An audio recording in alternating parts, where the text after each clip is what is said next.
почнат да се отлепват и така да се учат да протичат през тях. Да се учим да възстановяваме това протичане на меката тъкан. Добре. Това беше като за въведение. Виждам, че има хора от Сливен, от София, от Бургас, пак от Бургас. Между другото, ще идвам в Бургас на 30 май. Ще имам семинар. Може да напишете други хора откъде сте, кои градове се обаждате. Се включвате. Добре. Сега аз подготвил съм една кратка презентация. Така повече визуални неща, няма почти никакъв текст. Има само, да кажем, заглавия. И искам да ви разкажа малко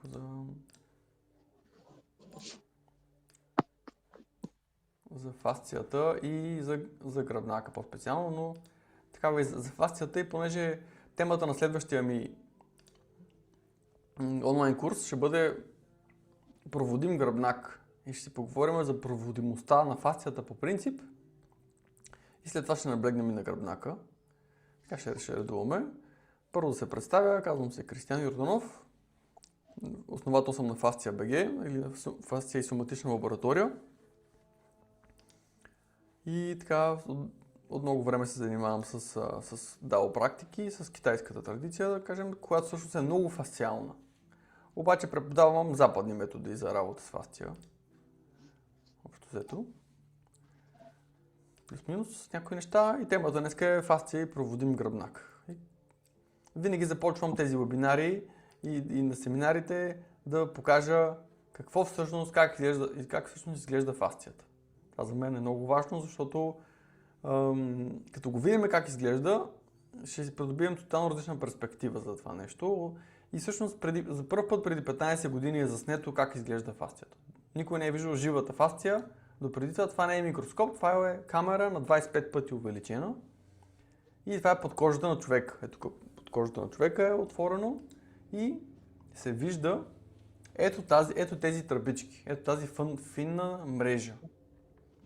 И много е важно, че фасцията на локално ниво е мрежа, но по цялото ни тяло също е мрежа. Това е една мрежа с тръби. Тоест тръбичките, които виждате, затова говорим за проводимост. И затова е много важна проводимостта да възстановяваме, защото тя по принцип си е проводник на тази течност, която тече вътре, на всичко, което тече през фасцията, като лимфа, като ето тук се виждат кръвоносните съдове, изключително много нервни окончания, тук се вижда леко как тече водичката. Има хиалуронова киселина и структурирана вода я наричат или... Сега ще го пусна това да гледаш това упражнение, да, някакво. За фасцията и гръбнака. И тя постоянно се променя, тя е изключително адаптивна, променлива. Тя си е така, постоянно се променя според състоянието в момента, според налягането, което искаме да има. И всъщност проблема е, когато тези тръбички почват да се слепват и направо може да стане твърдо нещо. Белега, примерно, нещо такова. Белега е такива много слепнали, за да затворят нещо. И това е единия проблем. Днеска няма ги имам. Се слепва. Искаме фасциалния релиз. И днеска няма да ги имам. Другия проблем е че се хаотична и организирана фасция.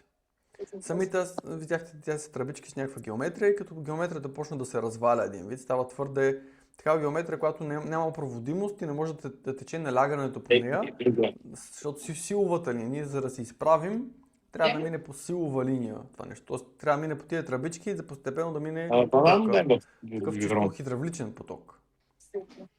Всъщност това е хидравлика, нали? Като имаме вода, тогава говорим не за механика, за хидравлика. Тоест хидравликата е вид механика, но всъщност това води така да показва, че ние всъщност сме много по-вече хидравлични същества, отколкото сме просто механични.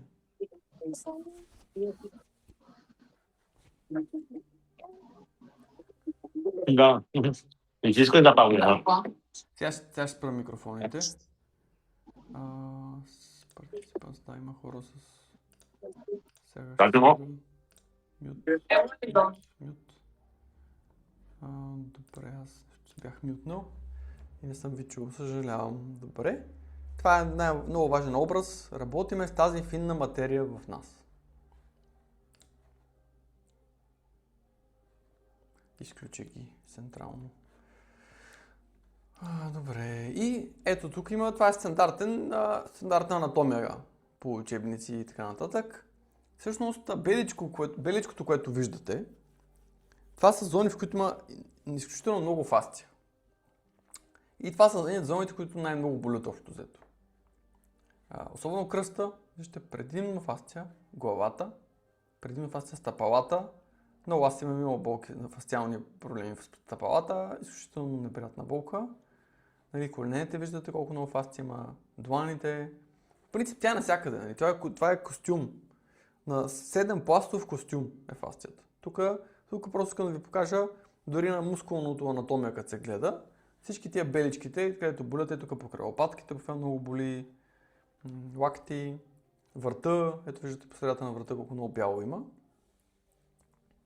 И всъщност, видяхте тия тръби. Това е преносна мрежа. Това е най-голямата преносна мрежа на поток на информация, на усещания. Първо, това е най-големият инициативен орган.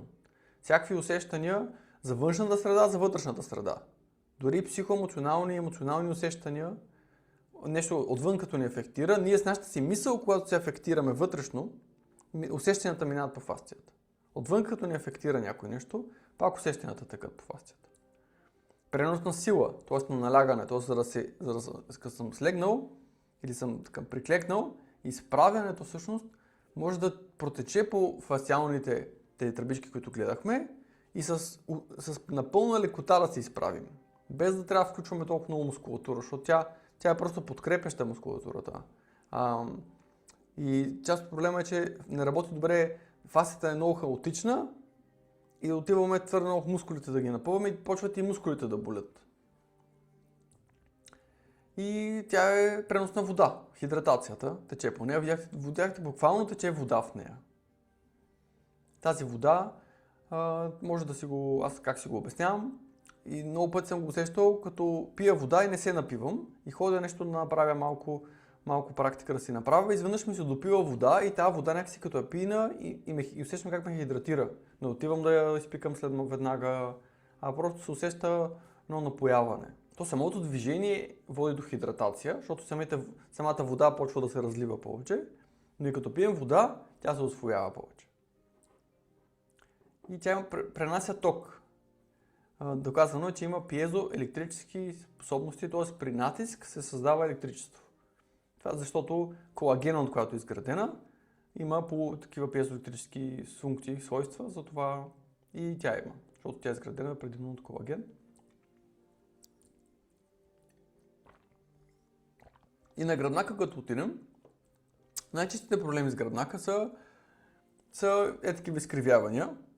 Дали може да е твърде назад, горна част, твърде напред, долна част, или да е твърде равен. Това тук имах един приятел, твърде му беше равен, много болеше също доста време. Или много голяма чупка тук настрани може да отиде. Има си различни варианти. И какво се получава често? Тези тръбички, си ги представете, някъде им се налага да опънат, да дръпнат на някъде. Тук, примерно, гледаме сколиозата. И тук от лявата страна, вероятно има фасция, която дърпа. Някой път дърпа отляво, но по-често всъщност проблема е някъде ето тук долу вдясно. На бедрото, на таза, долу на стъпалата. И това дърпане наляво е от компенсация. Тоест, понеже фасцията много дърпа на другата посока, тялото, за да балансира, прави изкривяване наляво.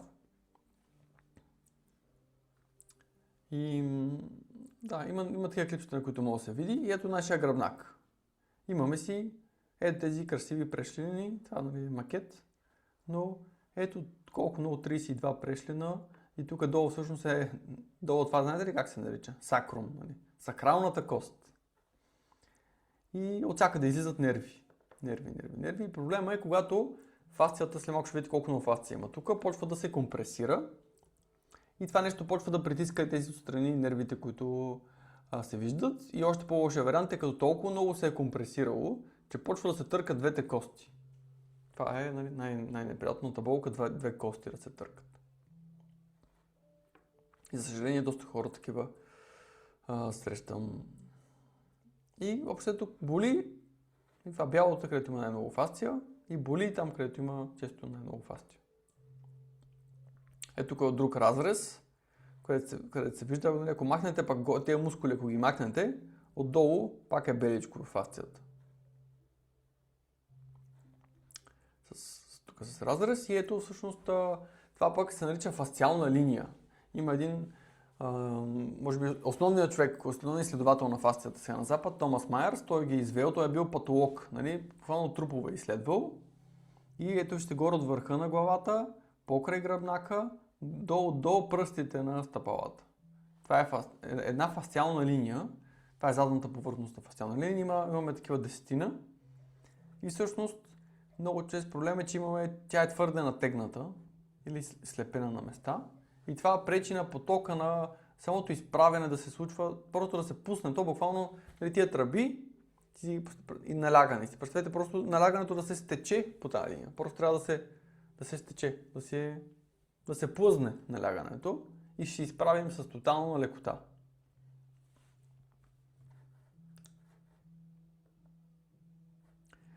Да, има въпрос дали е възможна корекция на сколиоза. Вашия подход, нямам в момента някой, който е доказано да го е променил, но със сигурност има шанс да се подобри. Тук сега ще си говорим и за малко по-късно и за психосоматика, ако стане време, защото има и психосоматичен елемент на това нещо, на това изкривяване на гръбнака, защото всеки един прешлен е някаква ментална програма, някакви убеждения, емоционални неща и някой път това се случва, винаги се случва, защото ние искаме да дърпаме в една посока и всъщност затова е много важна фасцията, защото тя много реагира на ума, на вътрешното ни състояние. И тя някой път дърпа в една посока, защото точно много искаме с ума да отидем в една посока, живота ни води в друга посока. И е това разминаване на тези две посоки, когато сме толкова много го искаме, но не се получава, някой ни го налага. Всъщност фасцията много реагира и много често се получава възкривяване, особено в гръбнака. То навсякъде, защото се борим със себе си, но особено с гръбнака, значи така дълбоко, на някакво дълбоко ниво, някой не искал нещо да ни води в някаква посока, ние не сме искали. Рано, легнеш хубаво, не така. Легнеш хубаво, не така. Да легнеш хубаво, да легнеш. Назад. Моля ви, изключите си микрофоните. Да, сега ще е мютна. Готово. Така. И това е много важно с тези фасциални линии. Как да кажа, дори в йога погледнато, там трябва реално да се движиш по тия фасциални линии. Аз съм от китайската традиция, може там със сигурност се занимаваш с тия линии, движението да минава по тия линии плавно, да се стича, за да може да те да стават все по-проводими. Ако някой ходи на боен терапията, повечето точки, които се правят, са точно по тази задна линия. Основните са основните за релаксация. Сега е тук покрай гръбнака, долу горе, е тук долу покрай бедрото. Просто е много свързано. И всъщност, когато гръбнака е компресиран, това, което ви казах, между прешлените се запушват нервите, лимфата, кръвотока, фасцията. Ето това е друга пък. Има и функционални линии ги наричат. И те ги имаме и двете линии. Имаме и тази повърхностната, има и тази. И тази също искаме да я правим проводима. Но тя е, да кажем, тя е по-дълбока и още повече сила може да провежда. Но често не работи, често сме стегнати. Там сме се стегнали, особено на кръста, сме се стегнали и тя не провежда силата. И почва постепенно да деградира системата, защото не се опира върху силните страни в себе си. И ето сега тук виждате един прешлен, това е прешлен по средата. И това са различните мускули покрай прешлена. И всеки мускул всъщност е опакован в фасция. И реално, ето тук има една опаковка фасция, тук има още една опаковка, тук има още една опаковка. А между самите две мускули има още повече фасция, за да може да се плъзгат. Всъщност мускулите се плъзгат по фасцията. И проблема е, като е тук тази синичкото, като се сплъсти и спира да се плъзгат самите мускули, те почват да слепват. И почват да притискат неща и да няма тази функционалност. И това е всъщност част от голяма част от проблемите ни идват от това междинно пространство всъщност. И фасцията е между всичко останало, така може да си го представите също. Между всичко останало и ако тя страда, всичко останало почва да бъде афектирано. Защото се получава рестрикция. Тук ще се получи рестрикция на тази зона. И тук може да видите пък за гръбнака пак. По принцип са няколко зоните в гръбнака основни. Нали, имаме гръбначен, имаме такъв шиен, имаме някои места ги разделят на 3, други на 4. Някъде бях ги описал. Всеки гръбнак е свързан с различни органи. Всеки прешлен е свързан с различни органи, също така, на които мога да ги, работейки с гръбнака, стимулираме всички органи. Така може да ви го обясна. Ние подаваме по нервите, отиват сигнали да се посъбудят, да се инервират по-добре. И за психосоматиката само ви загатнах, но понеже всеки орган пък се отговаря на различно психосоматично състояние по китайската медицина, и така може да се направи наобратно пък. Да знаеш, като имаш проблем с някой прешлен, да знаеш от кой орган идва, ще мога да разбереш и от коя система идва от тебе и съответно кои психоемоционални модели са свързани с тази система.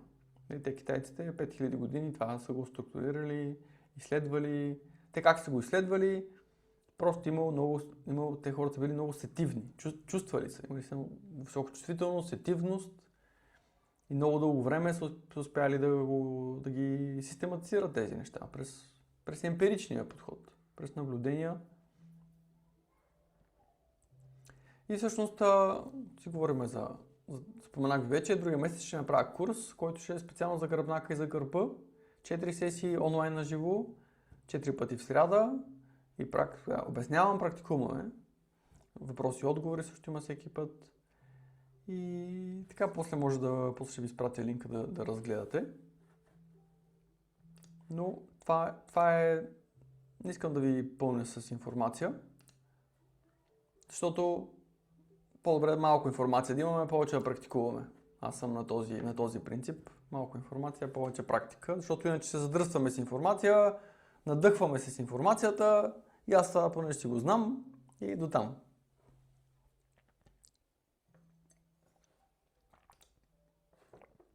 Някакви въпроси? На някой сега да му излиза нещо така.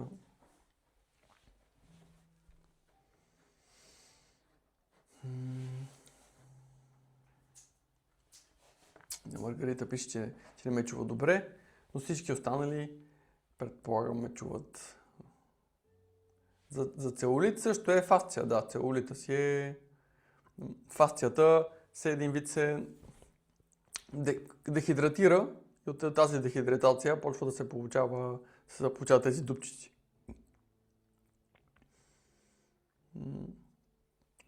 И всъщност това, което направихме в началото, беше също много добре действа на гръбнака и на гърба. Защото особено когато го правим бавно и внимателно и направим това леко усукване около гръбнака. Всъщност при усукването всички прешлени биват малко активирани. И когато пък отпред отпускаме, хубаво ако леко отпред отпуснем корема, диафрагмата и повече тежест да поеме гърба, защото гърба, нали, е нашата така опора. Така се нарече нашата. И за да е наша опора, ние често проблема е, че отпред много сме се натегнали, отзад гърба ни е малко слабичък. Обаче проблема е, че много често гърба може да е слаб, обаче между прешленото пространство много се е натегнало. И аз много път съм усещал там, като се отпусне и мога да се отпусна целия. Мисля, на дълбоко ниво мога да се отпусна. И ще направим сега няколко упражнения. Тук сега, понеже сме седнали, ще направим по-удобно е да направим от цигун няколко упражнения, такъв фасциален цигун. И за да бъде цигуна фасциален, трябва да има тази плавност, която ви показах и в началото. И може даже да направим кръгчета. Фасцията обича много кръгове и такива и спирали. И как го правим сега? Сега едно тръгвам да си, леко съм се тук отпуснал отпред, тръгвам по гърба да се изправям, главата ми отива напред, предичката води и след това предичката отива надолу, с една посока таза леко, прибирам предичката до гърдите и бавно се изправям. Спирам за момент. Отпускам се пак. И пак тръгвам.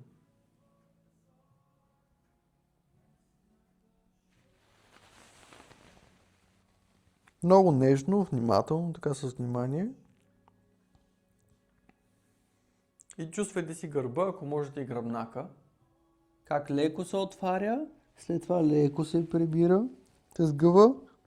И след това го оставяме да се отваря, да се отваря, да се отваря, да се отваря. Пробвайте, не както по принцип бихте го направили. Пробвайте да има една плавност и една така ефирност и самото вдигане да бъде плавно. Едно да оставите гръбнака сам да се изправи. В идеалния вариант се усеща едно като... Представете си да оставите тия тръбички да си се напълват. Тък по целия гръб да се напълват. Напред, надолу.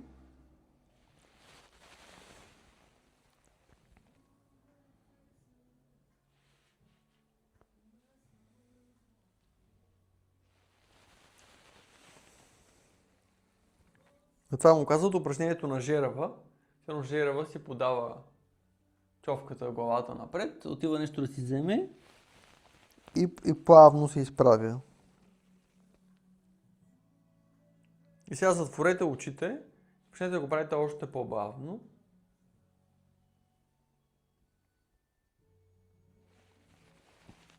Чувствайте си, докато се изправяте, чувствайте гръбнака, ако можете даже прешлен по прешлен. Дишането бавно, естествено, без напъване.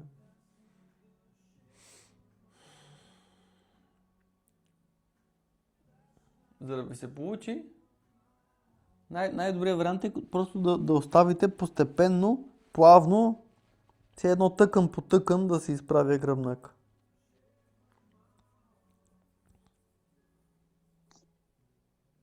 И имаме едно релаксация, леко отваряне и след това нагоре активация. Но ако можем без усилие, само с активиране. Добре, спираме за малко.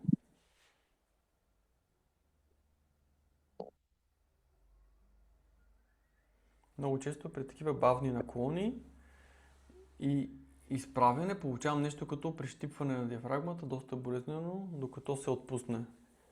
Да, пише човек. Да, интересен симптом.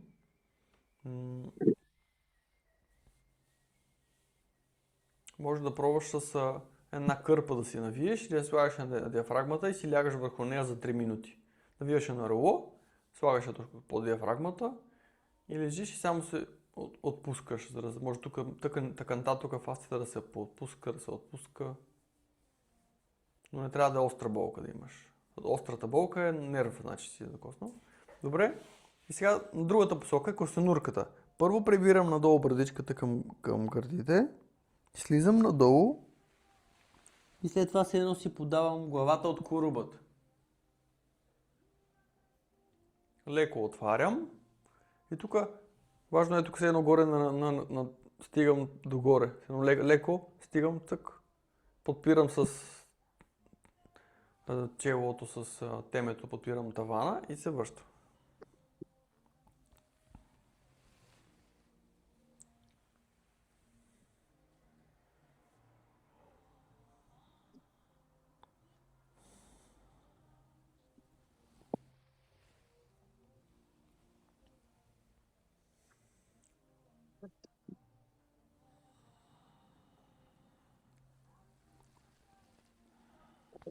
Сега почнете да го правите 2 пъти по-бавно, отколкото го правихте до сега.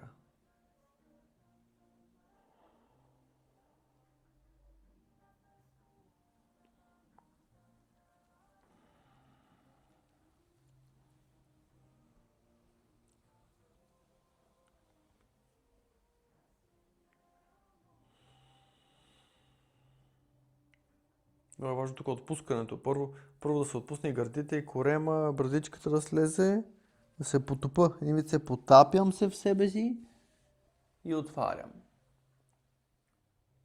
Потапям се в себе си бавно.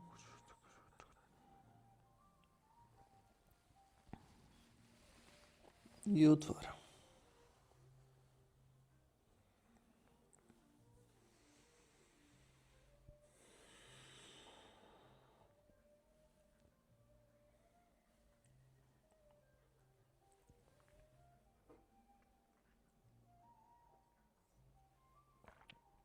Хубаво е да си пивате вода по-малко, по глътка. Значи най-добре се хидратираме, като пием по една глътка вода. И така движим се и по глътчица си пиваме от време на време, малка глътка такава. Тази вода има най-голям шанс хубаво да я усвоим. Добре, спираме за малко.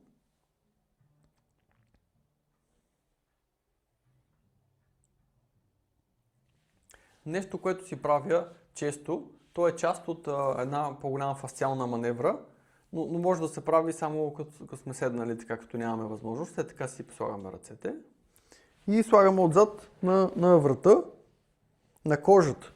И леко кожата, съвсем леко изтеглям кожата нагоре и раменете нагоре, лактите нагоре. По-скоро раменете даже надолу падат, а лактите нагоре. И просто отварям, без да стречвам толкова много.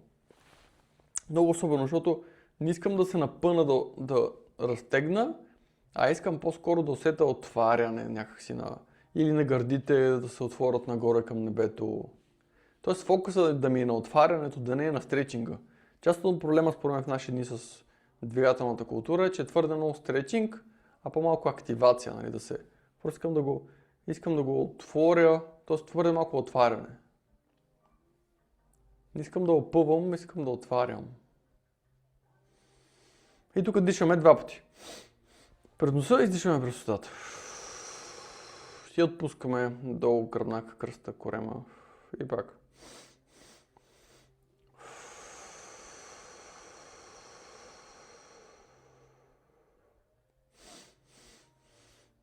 Може и погледа нагоре да го слагаме, за да може още повече да опънем фасцията.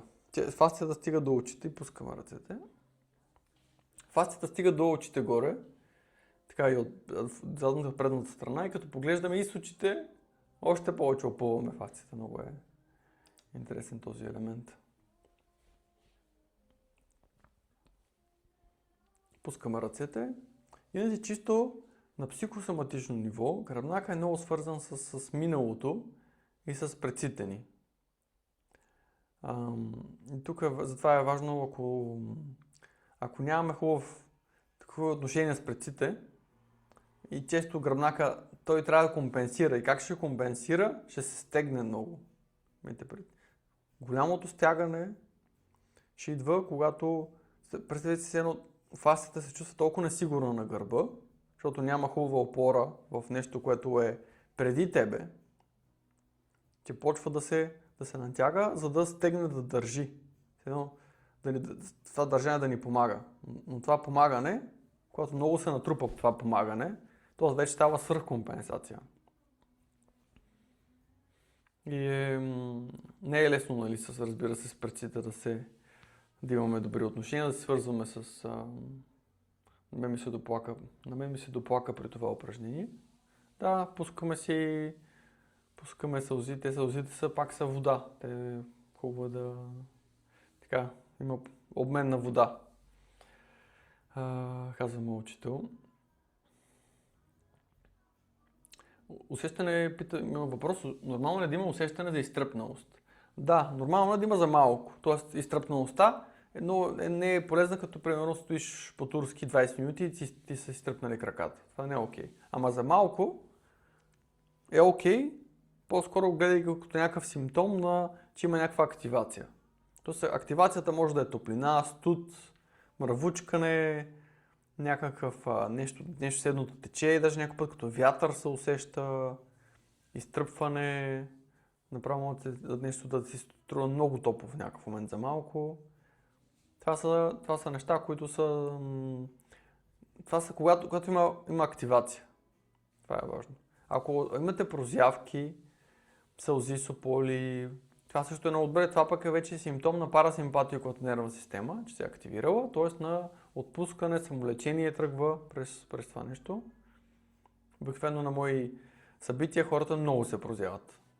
Особено има някои комплекси, които правим, които са...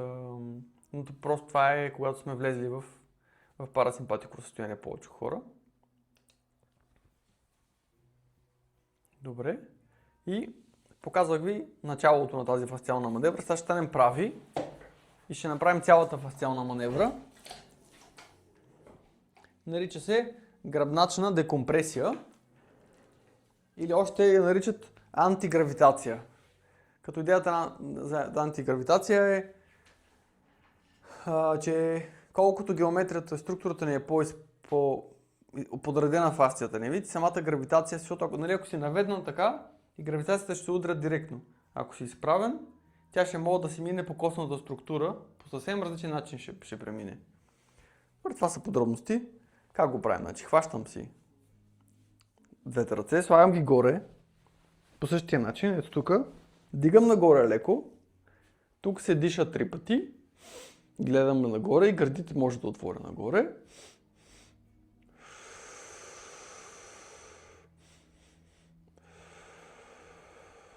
И сега ме гледайте само. Навеждам надолу бърдичката, слагаме на гърдите, изправям напред лактите и дишам. Просто поглеждам наляво с лицето из гърдите леко. Наляво вдишвам, надолу издишвам, пауза, долу. После пак вдишвам, надясно обаче. Поглеждам, връщам се. И така всички така го правим. Вдишваме наляво, поглеждам, издишам надолу през устата. Хубаво да издишам до край, изчаквам да издишам и надясно. И надолу издишвам. И наляво. Искам да се отворя просто. Отварям се наляво. И се връщам.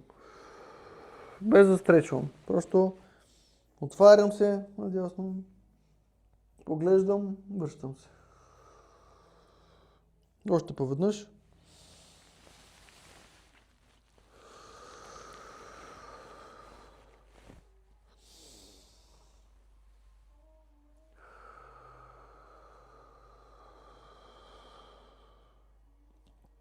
И сега пак си изправяме се за малко. И сега гледайте в следващия. Тук какво правим? Дупето назад. Навеждаме още торса. И обръщам се сега с целият торс наляво. Дишам и се връщам на издишване, да си починам. И след това надясно. И давайте и вие.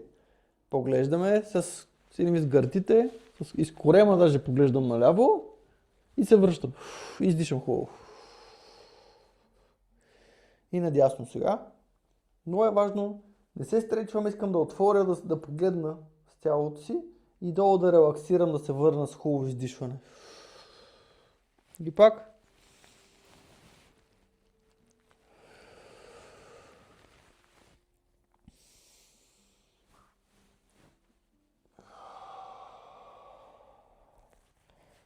И сега бавно, прешлен по прешлен, се изправяме догоре. И последната част е малко така за по-мобилни хора. Клякаме в дълбок клек и прибирам бърдичката към гърдите и дишаме.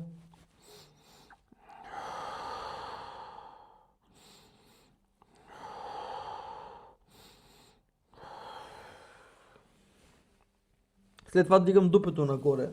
Първо дупето, главата ми е долу. Разтръскам малко главата. Дишам. Издишам до край. И бавно, прешлен по прешлен, схващаме си дупето. Така стягаме леко дупето и бавно. Бавно. И се правим. Може да погледнем нагоре.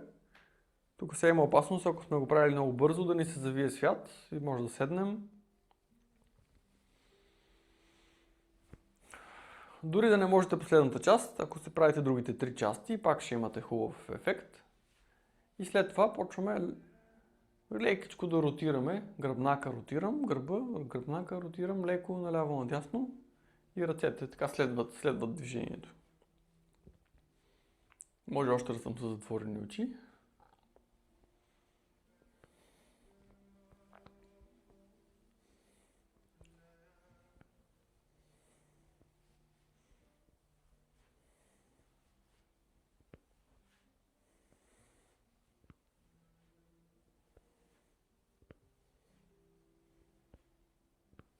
И много добър вариант е при фасциални неща винаги трябва да имаме разходки. Нали, ако не след упражнението малко да се разходим из стаята или да направим няколко упражнения и да се разходим навън. Просто така по някакъв много естествен механизъм е това в нас.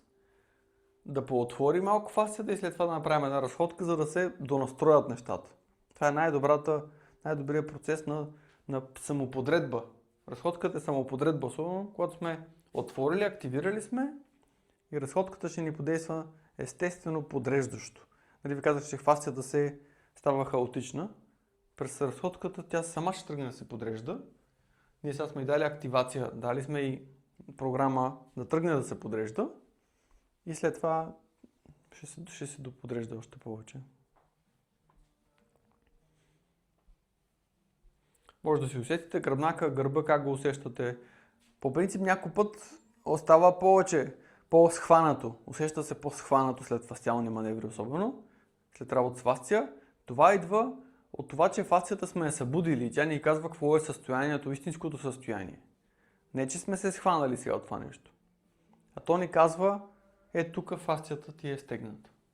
Да си знаеш и да се грижиш за нея. Добре, и друг начин, вие сега нямате подготовка, но с тенис топчета или просто чорапи на топка, може да се седи, да се лежи върху топчетата на всеки един прешлен. Примерно всеки ден различен прешлен.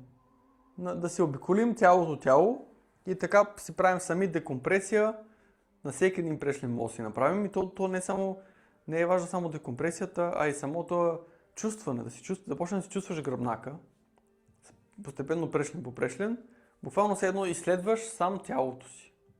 Нещо, което по принцип много сме откъснати от нашия гръб. Той понеже е зад нас и ние не го чувстваме, не го виждаме и ни е много чужд. Като почнем да го чувстваме, разбираме колко ни е чужд всъщност гърба.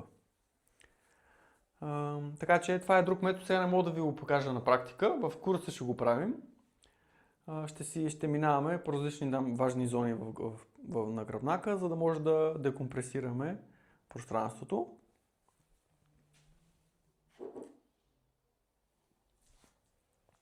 Това, което много е важно изправянето, което правихме. Леко разтегнем дупето, за да като се изправяме да не си твърде много натегнем гръбнак, а кръст. Да не претоварваме кръста. Иначе си го има и като упражнение, което много харесвам. Има едно такова стичане на гръбнака. Сега ще ви го покажа. Първо само го вижте, после може да го направите.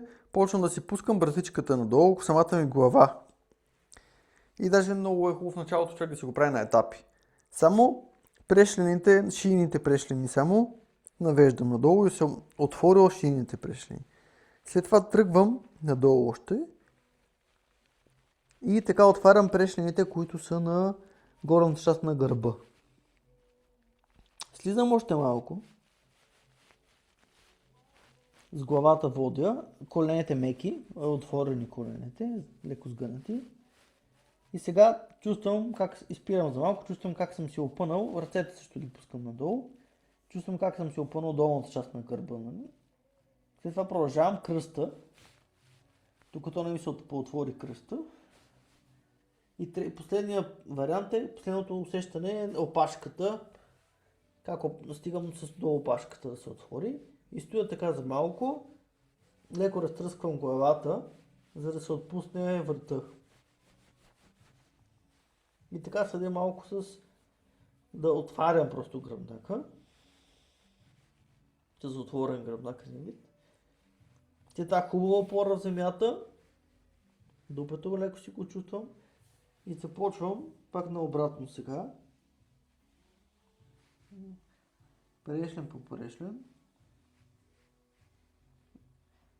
Но се возя се едно по тази задна линия, която ви показах. По задната линия в идеалния вариант се возя се по нея.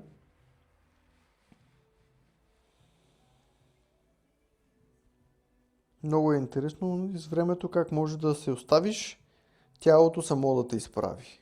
А това изправене идва от тия хиляди милиони тръбички, които те могат да ги пуснеш просто да протича силата по тях.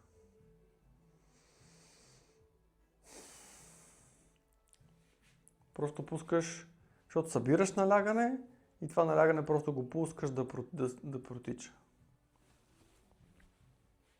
И пак може да си направим малко тези усуквания, така за да може, защото сега сме компресирали сме малко и сега правя още по-финни движения, за да може да остава, да продължава да стои отворено. Подал съм сигнал и този сигнал да си го съществува, да не го прекъсвам с нещо друго, което ще правя веднага.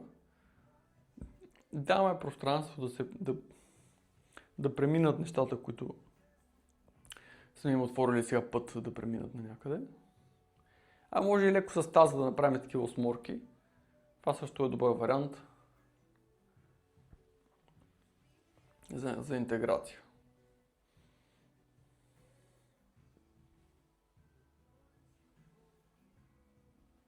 Това навиване може да си го направим няколко пъти. И това, което ви показах в началото на стола, има и вариант, който е прав.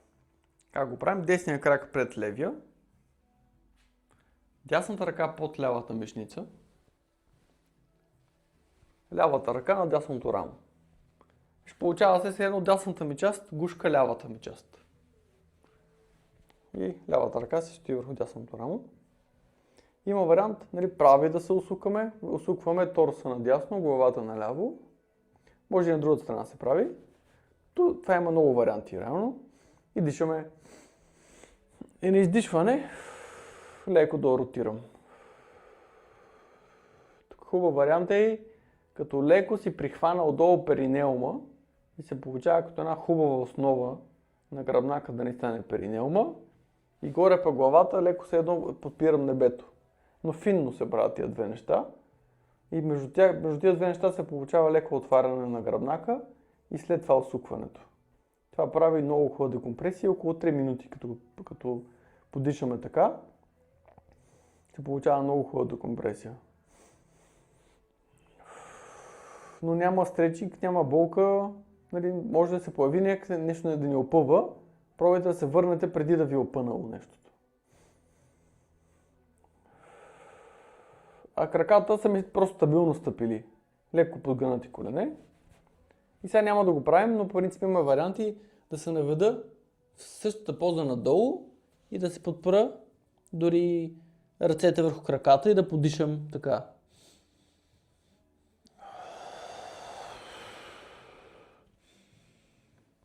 Но това даже пак не е стречинг. Никъде да не ме опъва. Защото съм стъпил стабилно, отпуснал съм си коленете, просто съм се наведнал и съм се облегнал. Реално. Аз иначе не съм от най-гъвкавите хора. Не мога да се огъвам като в йогите, но това за тези неща също не ми е необходимо. Това няма да го правим сега, защото е малко по-сложно. Трябва да се прави на етапи и може и на другата страна. Лявата страна гушка, дясната усукваме, пак може на едната страна, може и на другата, също може и надолу. Ще го правим това на курса малко повече. Има и доста, за работата с как ми е структуриран цяло работата с фасцията, ползвам различни фасциални методи. Ето сега правихме фасциални маневри, малко от фасциален цигун, с топчетата само ви го показах. Има още няколко метода, които са такива по-меки. И йога, просто да лежим върху някаква възглавница или върху тялото си и да отваряме пространството. Тя е още най-пасивната техника. Има и друго, което са микродвижения, които също много добре работят. Те се правят пак легнал на земята и се правят много финни микродвижения. И сега може да пробваме всъщност едно такова от тези микродвиженията. Ако може да си легнете някъде, най-добрият вариант е на твърдо да си легнете. Но може и на меко. Но всъщност, легайки се върху нещо твърдо, самата гравитация, понеже леко ни притиска, и върху твърдото може да се отпуснем по-равномерно и гръбнака дори се отпуска, само ако си лежим върху твърдо.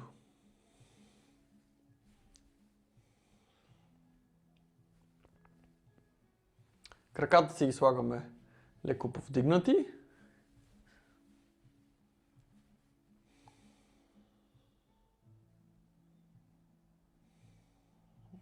Слагаме ръце на корема, например.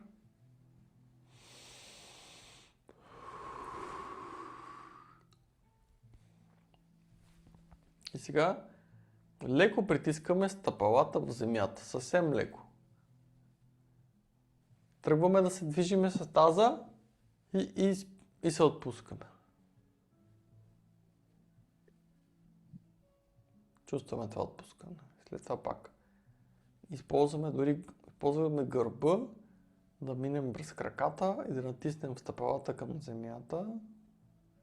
По цялата линия, по цялата тази задна фасциална линия и пускам. Тоест, какво правим? Провеждам едно налягане, провеждам налягането и го пускам това налягане.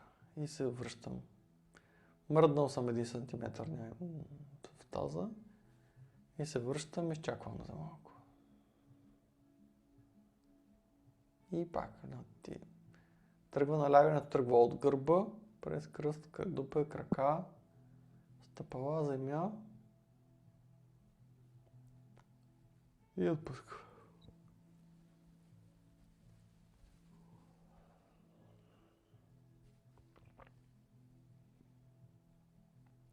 И отново,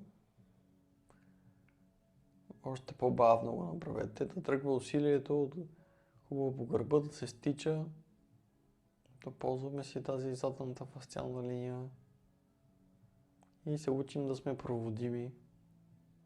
Отпускаме се.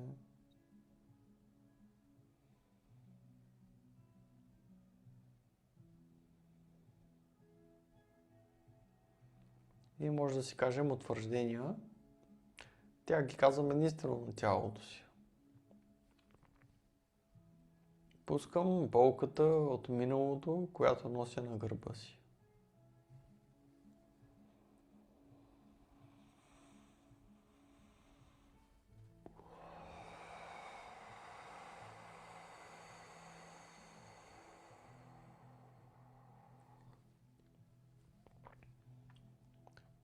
Пускам отпечатъци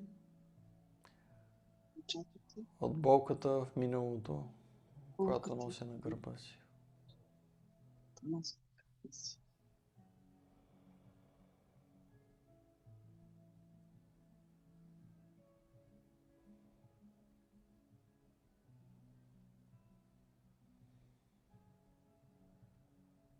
Пускам отпечатъците на обвинения и критика към миналото си.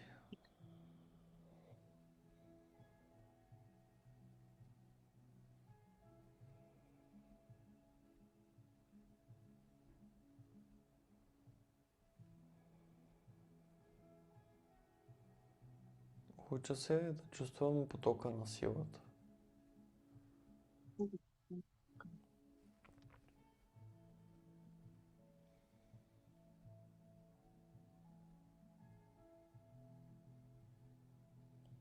Уча се да приемам миналото и предците си.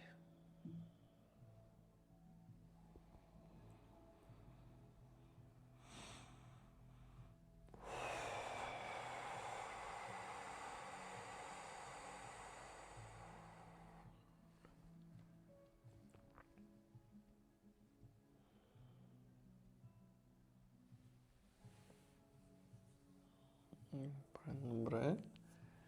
И сега е много важно, когато се изправяме, да се изправим бавно с помощта на ръцете, за да не стягаме веднага твърде много. Бавно, плавно изправяне.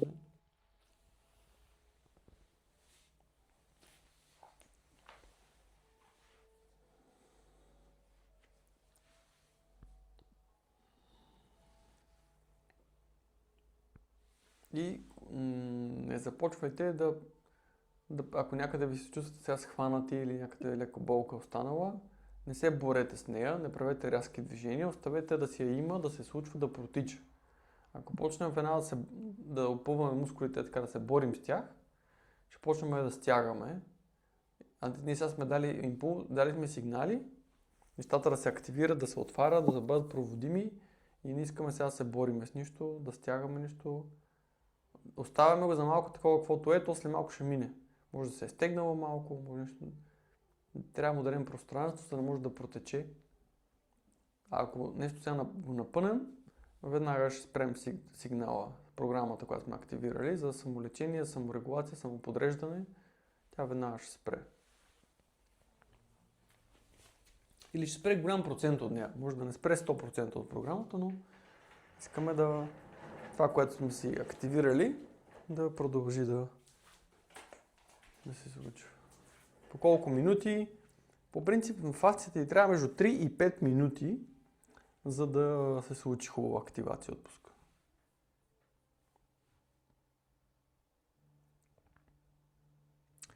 Тук има коментар, че се поклащат при упражнението с прегръщането. Да, когато сме прави, просто трябва да си намерим удобната позиция, сгънати колене леко. Леко сгънати колене и трябва да си намериш удобната позиция. Защото това не е стречинг, не е чак толкова... Пълно е с хора, които седат с един крак, така с кръстосани крака. Като са навънка, с лекота се кръстосват масово хората. Обаче като трябва да се го направят, защото е ушо упражнение, изведнъж не мога. Просто трябва малко да излезем и просто съм си застанал. Ще си намеря къде съм стабилен и ще си застана. И това може би сега усетихте, тези утвърждения така по-хубаво може би ги усетихте. Как минава през вас нещо. Това става защото ума ни и фасцията са много добре свързани. И особено фасцията, когато се поактивира, тогава много добре почва комуникацията между ума и тялото ни става много по-добра.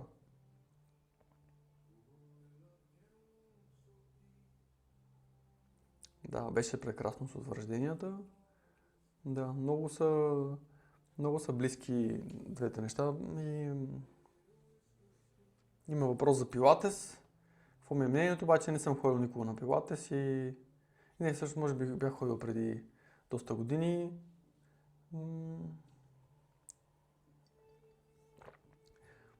Не съм сигурен за пилатес, какво да ти кажа.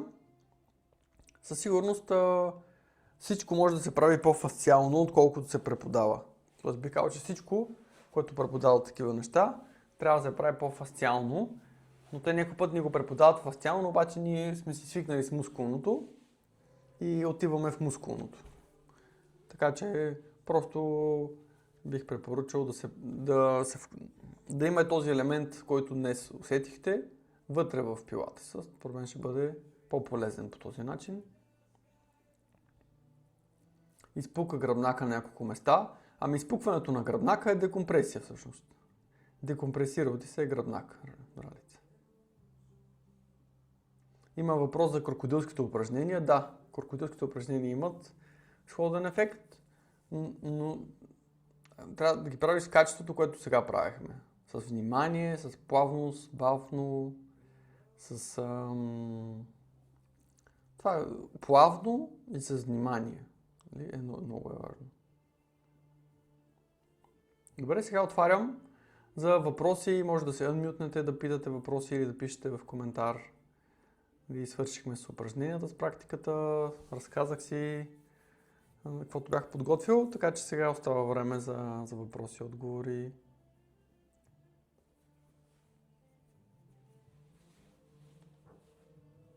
Има въпрос. Аз съчетавам фасциалния релиз в някои упражнения в пилатес. Да, може да се фасциалния релиз и пилатес. Добре ми звучи. Добре ли е да те изпълват постоянно, да изпукват постоянно, дали е добре? Ами, то е някакъв преходен период. В смисъл има такъв период, в който много изпукваш, докато не се върне някаква такава, това е казах, организация на фасцията, която вече спираш да изпукваш. Тоест най-вредното е това, най-вредното изпукване е това несъзнателното изпукване. Нали? Хора, които примерно постоянно си пукат ръцете, ама такова го правят едно, за нещо друго си мислят, притеснени са за нещо и си изпукват. Тогава е много вредно. Или пък нещо, примерно нещо извън ще се схване и ти рязко да се изпукваш такова бързо. Това е опасно, когато е несъзнателно изпукването. Но когато правиш бавни, съзнателни, соматични фасциални упражнения, тогава няма никакъв проблем в изпукването, по-скоро е някакъв естествен процес, докато не се регулират нещата, докато не се организира по-добре фасцията и тогава много намалява това изпукване. Почти до... Но има сигурно, остава много по-малко. вечер добре ли е да се практикува? Да, може и сутрин, може и вечер. Нали, вечер може много да се доспи, а може и много енергия да ти даде. Те фасциалните неща са така. И то е сигнал. Ако много се доспи, тялото ти казва просто имаш нужда да спиш. Така ти е в момента нервната система ти казва имаш нужда да спиш. И супер, хубаво е да си дремнеш, да си спиш. А може да ти дойде много енергия, пак супер, но трябва да знаеш къде да я канализираш. Трябва да имаш нещо творчество, да знаеш какво ще правиш тази енергия. Най-гадно е като освободиш енергия от фастията и се чуеш после какво да я правиш тази енергия.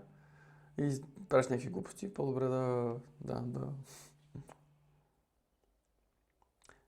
Вендузите вкъщи нямам идея, но иначе вендузите са хубаво нещо. Особено за залепнала кожа по гърба са супер. На времето преди 10 години така ми правиха. Моята не беше чак толкова залепнала, но пак си имах по-залепнали зони. То пак е залепналата кожа на гърба, какво е. И кожата, и фасциите, и мускулите са залепнали. И няма това плъзгане, за което ви споменах.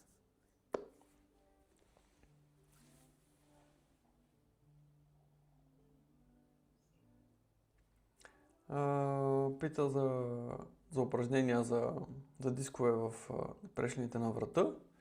Ами по принцип дори само това, но много лекичко, много финно.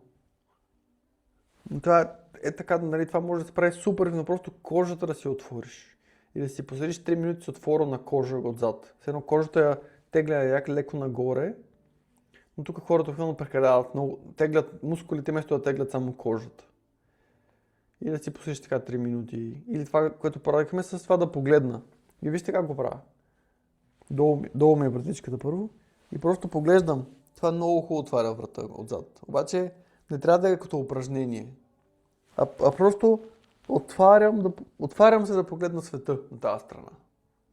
Почивам си. Отварям се да погледна на света на другата страна. Почивам си. И може да погледна даже леко и назад. Но колкото по-малко го правим като упражнение, а повече като игра, като отваряне, толкова по-мек и дълбок подход ще има. Нали, ще е хем безопасно, хем ще има дълбок ефект.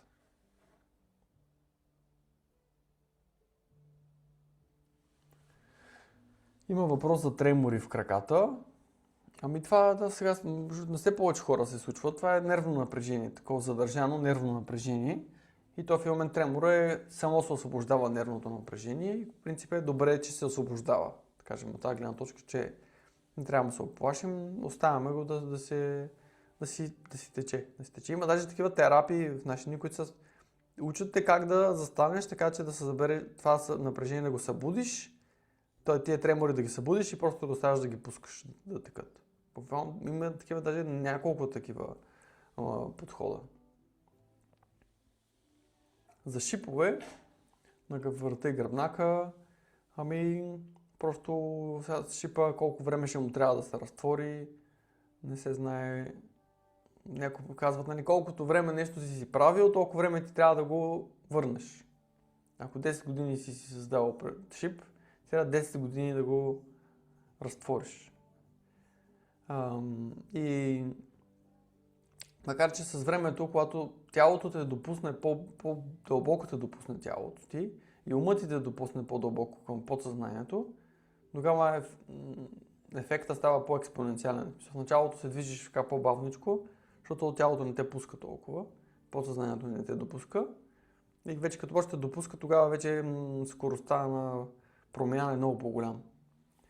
А иначе просто да, нещата, които правехме, но много леко, много внимателно и да видиш шиповете, значи има такива таблици в интернет, на кой прешлен е шипа и да видиш с какъв модел, с какъв психоемоционален модел е свързан този шип, този прешлен. Така, за да прочетеш наобратно тялото, какво иска да ти кажа. Там защо има тази нестабилност? Защото шипа какво е? То е някаква фасция, която така се събира и се оплита, че създава кост. Защото коста и фасцията и двете са колагенови структури всъщност. И то създава структура. Аз тръгвам да падам надясно и то прави тук шипа да ме държи изправен. То не е падане, то е едно дърпане. И това дърпане и то тялото опаса тук ще създам един механизъм, да трябва по-малко да се дърпам изкуствено на тази страна, по-малко да поддържам това дърпане, да компенсирам за това дърпане, по-малко с шиповете. И за протрузия това просто декомпресия. Много мека декомпресия и да не влизаш в болка, нали? Максимално малко, защото вече те като се търкат не мога да правиш резки движения най-вероятно, мога да правиш само меки движения. И то буквално ти остава само да правиш соматични неща, много лека йога.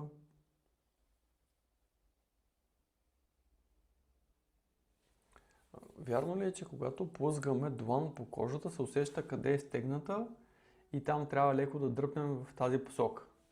Това има нещо, което се нарича фасция слушане, fascia listening на английски.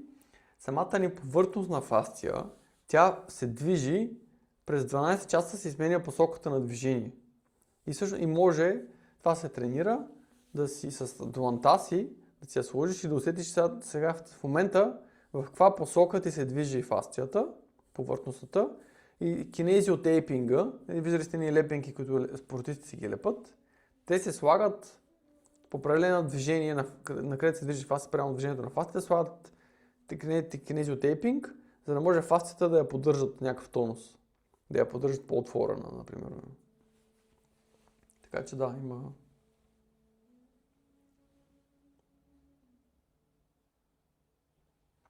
има въпрос, който обаче не го разбирам. Освобождаване на сраствания при еднотипни движения. Какво имаш предвид?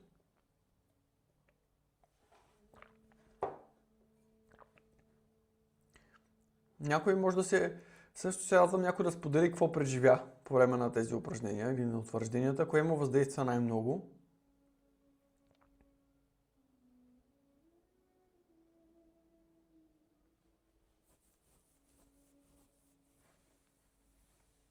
За протрузията само йога ли може? Сега, аз първо не съм лекар, второ, дали може, много зависи от точно състоянието на човека, но според мен, просто за да бъде...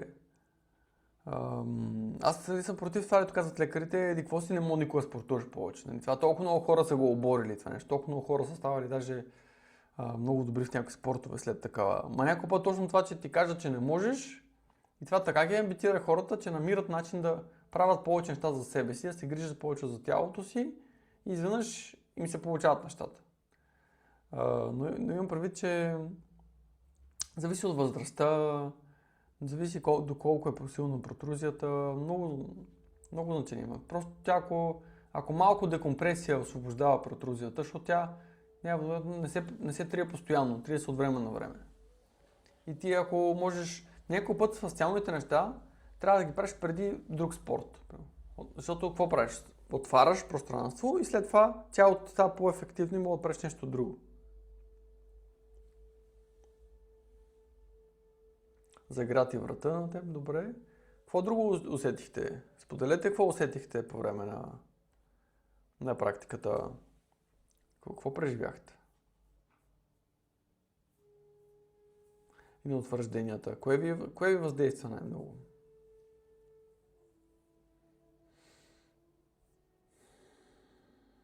Ще има ли отново практика в Yoga District? Вероятно юни месец ще направя семинар там.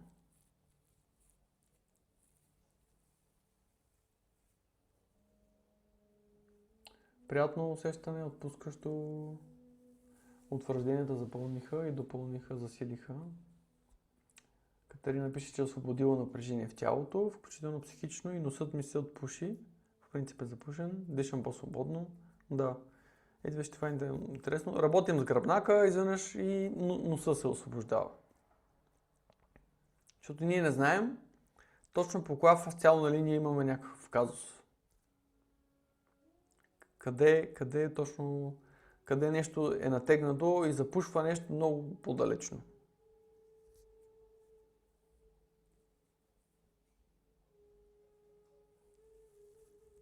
Добре. И добре да ми се доспа.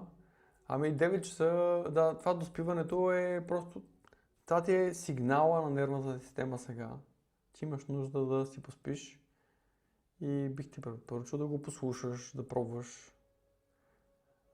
Ти може да си дремнеш, после да станеш пак, но някой път 10 минути драмка ти трябват, за да рестартираш. Тоест, то ти дава сигнал, че имаш нужда от малко драмка, дремваш, рестартираш и след това може да си свършиш нещо, което си искал да свършиш, но си го отлагал. Нали, много често искаме нещо да свършим, но го отлагаме. Нямаме сега енергия. И с фасцията много често освобождаваме енергия, за да си го свършим. Това е друго нещо, което много ми харесва. И някой това преспиването пак не е казано, че трябва да спиш цяла нощ. Нали? Може да дремнеш и след това да... Това се нарича фасциален релиз. Освобождаваме фасцията и там се освобождава енергия. Така че това е идеята, тази енергия некъде да я канализираме. Не просто да го правим за така за спорта, нали? Или да ходим, само да се уморим и после да хапнем. Това го правим, за да освободим енергия, не да ходим да изразходваме енергията си. Много важен елемент е това. И горе-долу, такъв формат, като днес горе-долу ще бъде и курса. Малко повече практика ще има на курса, различни фасциални методи и малко повече психосоматика ще разказвам, за да преработваме неща, които сме задържали в нас.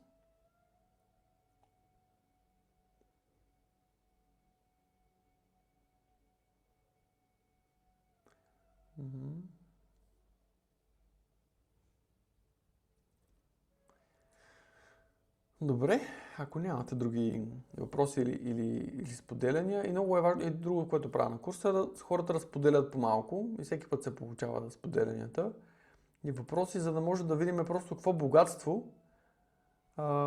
богатство имаме на тялото, колко много усещане може да имаме. Това според мен е много ценно, за да видим магията на фасцията и като цяло на нашето тяло. Защото за мен доверието към тялото е много важна част от този път.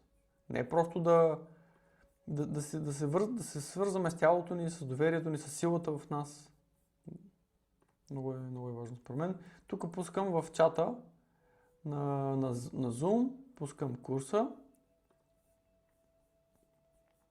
И по принцип цената е 65 евро, но всички, които се запишат сега, ще бъде 55 евро курса за целия месец, 4 сесии по час и половина и имате записи за 6 месеца на всичките ни срещи. В Viber група се събираме, там споделям допълнителни материали, допълнителни линкове, допълнителни споделяния правят други хора. Така че имате от 65 на... То даже по принцип 77 евро е късната цена. Но да кажем, от ранната е 65 евро на 55 евро за целия месец имате. И ви споделям и мой...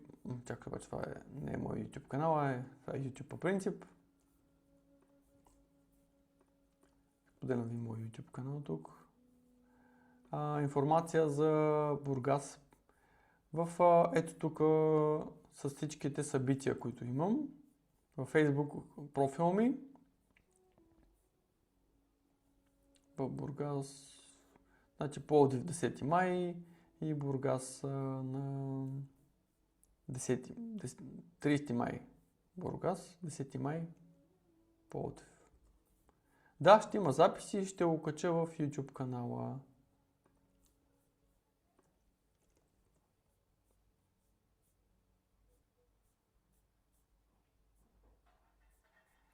И за записване може да ми пишете и по Viber. Тя ще ви споделя и Viber групата имам, която е такава. Имам и други, но тази е голямата Viber група, която са най-много хора. И така и реално фасцията за мен е много, много важен елемент от нашето развитие и самолечение и развитие. И там съм се фокусирал с различни фасция методи. И също така последно споделям и, че сега правя и курс за инструктори по фасциални маневри. Тоест това, което правихме с усукванията. Това са фасциалните маневри, такава западна техника, нова, много, много добре работеща. И така, това исках да ви споделя. Радвам се, че бяхме заедно. Благодаря ви за интереса, за това, че споделихте обратна връзка. Да, може да си гледате записа, да си правите тези неща и друг път да си правите тези упражнения. Но нали, или каквото и друго упражнение да правите, може да се опитате да бъде малко по-фасциално. Добре, благодаря на всички. Благодаря, Лека. Благодаря.